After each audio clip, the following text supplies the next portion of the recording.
Welcome back to the Genus Brewing channel. It's been a hot minute since we've uploaded, but we're in the middle of a pretty huge move, which is kind of annoying right now, but it'll be awesome in the long run because we've got a nice whole bar front thing going.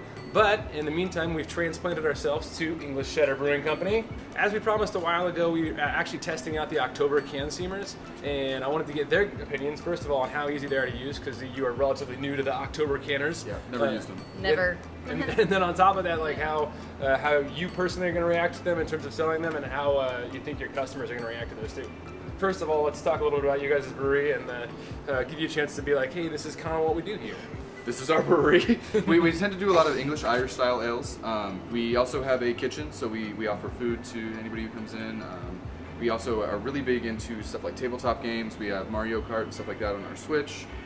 We generally just trying to create a place that has an atmosphere that you want to spend time in and drink beer. We actually currently fill not only just growlers, but bombers as well. The nice thing about a bomber is it's not quite a growler, and so it's something that you can enjoy kind of in 1 or 2 sittings, which is what we're kind of excited about with the cans, is that's not something that you have to like fully commit to drinking 4 full beers of. Right, yeah. Not that I don't enjoy drinking 4 full beers in a sitting, but what if you want 4 different beers, right? Exactly. So it'd be kind of fun to ask you guys basically what the difference is functionally between what you're doing now and maybe trying these out too. Let's go ahead and let's get you to make up a couple cans. I'll show that, and you'll see kind of like how easy it is and if it's difficult for people to get into. Perfect. I have to say the one thing that's kind of more of a challenge that I've not had to deal with before is just trying to figure out how full this is, since it's not a clear container. There we go. We don't want to short anyone on the good stuff.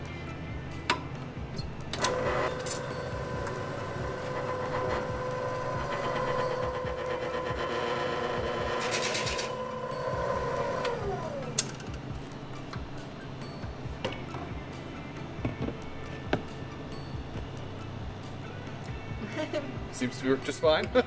No leaks. Yeah. Nice. And I mean, it is completely sealed to the top, so there's not a single speck of air in here other than the CO2 that's distributed in the beer. Awesome. And so what Jackie just did there is she used some of our CO2 to actually put in the can first. Yeah. And this is actually one of the beers we did for our micro batch Mondays. So every Monday we come out with a 5-gallon batch of beer that we sell for only $2. Yeah. Yeah, that beer is not as foamy, so it's a little easier to find my fill line.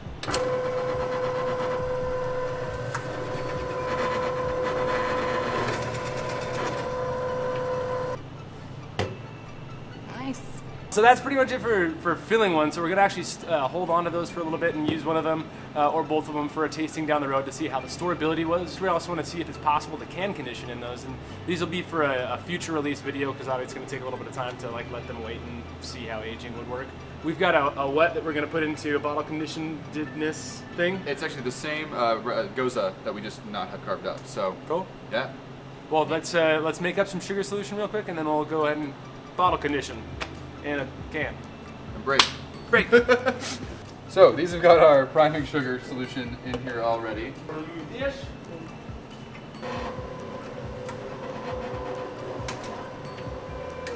You really can go quite fast on these once you kind of get used to it. Yeah, it took me a while to not be afraid of like, you gotta make sure you get Wedging it right in there, yeah. Yeah. Do you want to hold my cans? Oh, yes. Alright, so these are the ones that we've got all can conditioning, and these are the ones that are already done. We've got them labeled so that we'll be able to come back and test them and find out how well they hold up and if this all works. Just a quick rundown on Oktober Can Seamers. We're using the MK16 and then we also have the MK32, which we'll hopefully get a little bit of video of in the future as well. Those two come in at I think $1,900 and $2,200 respectively. The cool thing about these is they're about half the price of the original Can Seamer, which was the one done by Oscar Blues, the Crowler. Still a lot less expensive, and so the utility on this is just amazing. And they also make a homebrew model that comes in at around $900, and so if I were homebrewing, this would feel really cool to me. Like this is already really awesome. Yeah. It was exciting to crack a can of my own stuff last night. It's a fun feeling. Imagine being on a lake and like giving your friends a can of beer. Exactly. Like, on the commercial side, like do you expect your customers to be interested in cans of your stuff, and like what do you think for the tap room? I can definitely see doing a lot of these in the summer. Spokane has a really big weekend camping population, and I really think because a lot of people are very strict about their boats, We don't try and bring a lot of glass on our boats, so having access to cans of craft beer at such a reasonable cost is going to be huge for our area. Well, and it's a lot easier to quickly cool them down if you want to throw them in a cooler or something like that when you're heading out camping or do whatever. Nice cold live well. Yeah. Whatever's going to work. Just saying, whatever works. You can always rinse it off in the lake. Yeah.